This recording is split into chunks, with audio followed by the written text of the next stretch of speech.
नमस्कार, आप देख रहे हैं सनराइज समाचार और मैं इसके सागर मौजूद हूँ दयाल सिंह कॉलोनी में। यहाँ पे एक मामला सामने आया है जुग्गी खरीद फरोख्त में हुए गड़बड़ का। गड़बड़ ये है कि एक शख्स ने जो जुग्गी खरीदी और बेचने वाला अब उस पर आरोप लगा रहा है कि हमने जुग्गी बेची नहीं, अभी ये हमारे किराएदार हैं। खरीदने वाली लेडीज रजिया बेगम के नाम से खरीदती है इस जगह को, जिस जगह पर अभी हम मौजूद हैं। बेचने वाली लेडीज रेखा है। अब रेखा अपनी बात से मुकर चुकी है और वो ये कह रही है कि ये जुग्गी मेरी ही है और अभी मैंने इसको बेचा नहीं है। रहने वाली जो दंपत्ति है वो हमारे किराएदार हैं। 2 मंजिल की जुग्गी है। ऊपर जो जिन्होंने जुग्गी खरीदी है रजिया बेगम ने, उनके सास ससुर रहते हैं। पूरा मामला आपको बताएं, जब कोरोना काल था लोग परेशान थे, लोगों के पास पैसा नहीं था, ऐसे में बबलू किराए पर रहते थे। उनके दोस्तों ने सलाह दी कि एक जुग्गी दयाल सिंह में कॉलोनी में बिक रही है तो वो जुग्गी खरीद लो, किराए से बच जाओगे। माहौल ही ऐसा था, लोगों के पास पैसे नहीं थे और लोग बड़ी मजबूरी में जी रहे थे। तो बबलू ने अपने सास ससुर यार दोस्त इधर उधर से, और जैसे उन्होंने बताया कि पैतृक जमीन भी बेच के आए सस्ते में और उन्होंने किसी तरीके से ये जुग्गी खरीदी। डीलिंग 4.5 लाख रुपए में हुई। पहली किस्त 3 लाख रुपए की गई, दूसरी किस्त 1.5 लाख रुपए की गई। दोनों किस्तों के अलग अलग तरीके से पेपर बने हुए हैं। पहली किस्त जो 3 लाख रुपए की गई वो बबलू ने अपने नाम से दी और पेपर बनवा लिए, नोटरी पेपर बनवा लिए। लेकिन जब दूसरी किस्त 1.5 लाख रुपए की गई तो उन्होंने इन कागजों को अपनी पत्नी के नाम पे पूरी तरीके से ट्रांसफर करवाने के लिए सोचा, जो रजिया बेगम के नाम पे ट्रांसफर कराए और वो पैसे बबलू के नाम से पेपर गए। हम आपको पेपर भी दिखा दे रहे हैं। दूसरी किस्त रजिया बेगम के नाम पे गई जो 1.5 लाख रुपए की थी। लेकिन लास्ट जो पेपर फाइनल नोटरी जो रजिस्ट्री यानी जीपीए बनी वो रजिया बेगम के नाम से बनी। लाइट घर में जल रही है लेकिन मीटर नहीं है। अब इन्होंने कैसे जुगाड़ किया वो तो यही जाने। लेकिन मीटर लगवाने के लिए जब ये मीटर दफ्तर पे जाते हैं तब रेखा की तरफ से कंप्लेंट जाती है कि ये घर मेरा है, मैंने इसको बेचा नहीं, ये किराएदार है, ये मीटर नहीं लगवा सकते। तो इस तरीके से जब उन्होंने अड़चने लगाई तब बबलू की समझ में आया कि ये मकान में अभी भी कुछ घपला चल रहा है, वो हमें मकान नहीं देना चाहती। लेकिन पूरी किस्त हो चुकी है, कागज पूरे कंप्लीट हैं। अब रेखा के दिमाग में क्या चल रहा है ये तो हम जब उनसे बात करेंगे तभी पता लगेगा। लेकिन फंस तो वो दंपत्ति रही है जो अभी इस घर में रह रही है। अपने उन्होंने जिस तरीके से बताया कि जेवर भी बेचे पत्नी के, तब उन्होंने ये जमीन बड़ी मुश्किल से खरीद पाई। क्योंकि जुग्गी खरीदने का मतलब है कोई बंदा पैसे वाला तो होएगा नहीं, गरीब ही होएगा जो जुग्गी जैसे इलाके में खरीदेगा। रईस तो फ्लैट खरीदेगा। लेकिन ये जो मामले में पूरी सिचुएशन अड़चन यही है कि जो वो लेडीज बताई जा रही है जिसका नाम रेखा है, वो दबंगई करती हैं और अपने अड़ोसियों पड़ोसियों पे हावी रहती हैं। पुलिस प्रशासन पूरी मदद कर रहा है। पुलिस प्रशासन कह रहा है कि गलती उसकी है। ये उसको नहीं पता है रेखा को कि बबलू ने उससे पहले उन कागजों की कलर्ड फोटोकॉपी करवा ली थी जो उनके पास है। जैसे कि उन्होंने दिखाया कलर्ड फोटोकॉपी है, ओरिजिनल उसके रेखा के बेटे के हाथ से लिखा हुआ लेटर है कि इस तारीख को इतनी रकम इतनी बजे पे इस तरीके से ले ली गई है, फुल पेमेंट हो चुकी है। बाकी गवाहों के भी दस्तखत है। पूरा मामला है, आप देख लीजिए आगे। और क्या कहते हैं बबलू और उनकी पत्नी और उनके माता पिता, और आप खुद ही फैसला कीजिए कि ये प्लॉट किसका है, गलती किसकी है, कौन गलत है और कौन सही। मैं दयाल सिंह कॉलोनी ओल्ड ईश्वर नगर, जो हमारा मकान नंबर 47 है, तो मैं यहाँ पे 1 साल से रह रहा हूँ। तो दोस्तों ने कहा कि बबलू एक काम करो, आपको एक जुग्गी मेरे कॉलोनी दयाल सिंह में बिक रही है, उसको मैं दिला देता हूँ। तो मैंने डिसाइड किया कि हाँ चलो ठीक है, किराया नहीं दे पा रहे हैं तो कुछ पैसा वैसा करके इंतजाम करके और हम जुग्गी खरीद लें। तो हमने अपने ससुराल में फ़ोन किया। मैंने कहा ऐसे एक जुग्गी खरीदने की बात चल रही है और कुछ पैसे की मदद करो। तो उन्होंने कहा ठीक है तुम बात करो और मैं आपको पैसे जो होगा वो हेल्प करूँगा। तो हमने अपने बीवी के कुछ गहने वहने बेचे, गांव में ज़मीन बेची, हम वो कुछ पैसा इकट्ठा हुआ। कुछ दोस्तों ने हेल्प किया, जैसे एक प्रेम भाई हैं, उन्होंने मुझे 1-1.5 लाख रुपये की मदद करी, समथिंग 1.5 लाख रुपये उन्होंने दिया। तो दयाल सिंह कॉलोनी में एक रेखा नाम की लेडीज़ है, जैसे भी होगी हमने बातचीत किया। उसने जुग्गी का, जिस जुग्गी में हम बैठे हुए हैं, इस जुग्गी का रेट उसने 5 लाख रुपए बात करी। हमारी डीलिंग 4.5 लाख रुपए में इस जुग्गी की हो गई।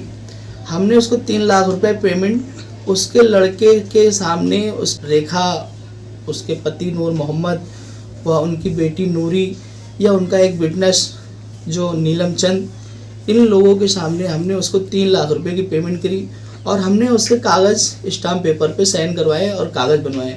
उसने भरोसा दिया कि बबलू आपको झुग्गी आपको मैंने दे दिया है और 2 जो रूम बना हुआ है आप नीचे रह सकते हो 3 लाख देने के बाद में। ऊपर का किराया जो ऊपर जो किराएदार रहता है वो जब जाएगा जब मुझे 1.5 लाख रुपए की पेमेंट आप और कर दोगे। तो हमने 1.5 लाख का और इंतजाम करके हमने उसको 4.5 लाख की पेमेंट करके पूरा कागज़ बनवाया। 2 पेपर है मेरे, 2, एक 3 लाख का पेपर है, एक 4.5 लाख रुपए का पेपर है। दोनों पेपर बनवाने के बाद में बन गया। बनने के बाद में फिर उसने ऊपर का रूम खाली करवाया। खाली करवाने के बाद में फिर ऊपर मेरे मम्मी, मेरे भाई, मेरी जो बच्चे भाई है छोटे छोटे वो आके रहने लगे, शिफ्ट कर दिया हमने। जो जिस झुग्गी की आप बात कर रहे हैं कि ये आपकी झुग्गी है और जो बेचने वाला आपसे कह रहा है कि ये झुग्गी हमने नहीं बेची, आप किराएदार हैं, आपके पास ऐसा क्या सबूत है कि वो झुग्गी आपने खरीदी है? कुछ है सबूत? जी मेरे पास में ये प्रेम भाई बैठे हुए हैं जो यही के निवासी हैं। इनको शायद 15 साल यहाँ पे रहते हुए हो गया है। इन्होंने ही ये झुग्गी मुझे दिलवाई है और इनसे आप पूछ लीजिए कि पैसा भी मदद भी इन्होंने पैसों की भी मदद करके और विटनेस भी इस कागज में ये भी हैं। प्रेम जी ये जो कह रहे हैं ये सच है? हाँ बिल्कुल सच है सर। 3 लाख दिए, 3 लाख के पेपर इनके बच्चे ने कच्चे पेपर पे बनाए, फिर 1.5 लाख दिए तो जाके वहाँ वकील के साथ इन्होंने पक्के पेपर। काम में बिजी रहते थे, मेरे दोस्त बड़े परेशान थे तो मैं कहा चलो भैया ऐसे तो ये बोले हम बेच रहे हैं तो हम चलो एक बिक रहा है पता कर जोर से बताए। इन्हें तो आए, बात हुई तो पहले ये हम पिंटू भाई, बबलू भाई सब लोग आए, तीनों जन तो दिखाया खाया तो इन्हें पसंद आया तो मांग रही थी 5 लाख। मैं कहा जी 3 लाख देंगे, तो हमसे डील नहीं हुई, फिर चले गए। फिर अपना कैसे क्या है बबलू भाई से 4.5 लाख में डील हो गई। तो बबलू भाई मुझे पैसे के लिए मैं खुद ही बुलाया कि पैसे जो भी दिए मेरे सामने दिए। आपके सामने दिए हैं और आपके भी साइन है? हाँ, बिल्कुल। वो कौन सा कागज है? कागज दिखा देंगे जरा, कौन सा कागज है जिसमें डीलिंग हुई? ठीक है। 3 लाख पे भी साइन है, 4.5 लाख पे भी साइन है। तो प्रेमचंद जी आज आपकी बात भी नहीं सुन रही है ये रेखा? सर मेरे से कोई, मैं अपने काम में बिजी होता हूँ भाई, मैं बाहर नहीं, जब वो आते हैं यहाँ पे कोई PWD वाले आए और मैं सर था नहीं उस टाइम, तो आप कम से कम ये तो बोल सकते थे कि मैं बिकवाने में मैं साथ था आपके और मेरे सामने पेमेंट हुई। लड़ाई झगड़े के चक्कर में मैं नहीं रहता हूँ, मैं वैसे चलिए ठीक है, बड़ा दूर रहता हूँ। सर एक क्वेश्चन आपसे बनती है, ये इतना मामला इनके साथ हो रहा है तो आपने कभी, क्योंकि आप एक एज अ विटनेस के तौर पे आपने कभी उनसे बात किया कि मैं एक विटनेस था, आपने मेरे सामने फेल किया था, या आपकी भी उनकी दबंगगी के सामने आपकी भी नहीं चलती? सर हमें भी वो गाली देती है तो इसलिए हम नहीं वो। तो आपको क्या लगता है कि वो मतलब इतनी बड़ी झुग्गियों में वो एक लेडीज सारे झुग्गियों वालों को डरा रखी है, उसका क्या मतलब बैक सपोर्ट क्या है आपके हिसाब से? सर अब इतना तो मैं नहीं, बस ये भाई से मेरी यारी दोस्ती पिंटू भाई से है, मैं बाकी किसी कॉलोनी में किसी से मेरा मतलब नहीं होता। सर ये तो गलत है ही है कि जो पैसे दे दिए, इनका पेपर हो गया सब कुछ, तो क्यों लड़ाई झगड़ा क्या करना है? पैसे कैश दिए थे आप? हाँ कैश दिए थे आपके सामने दिए? जी 3 लाख कैश दिए, 1.5 लाख कमेटी उन्होंने डाली थी और जब पूरा पैसा पे हो गया तो उन्होंने पेपर जाकर खुद बनवाया। ठीक सर, आप अपना परिचय बता दो। हाँ मेरा नाम संतोष कुमार है, निकनेम पिंटू है। जो बबलू हमारे दोस्त हैं और प्रेम हमारे दोस्त हैं, और बबलू भाई को लॉकडाउन में काफ़ी परेशानी हो रही थी तो हम मिले और इनको मतलब झुग्गियों का मतलब वो एक रूम चाहिए था, मतलब कि यार नॉर्मल रहने के लिए। तो हमने कहा चलो ठीक है यार, प्रेम भाई से हमने बात किया कि यार कोई है ऐसा, तो अगर सेल हो रहा हो तो बताइए।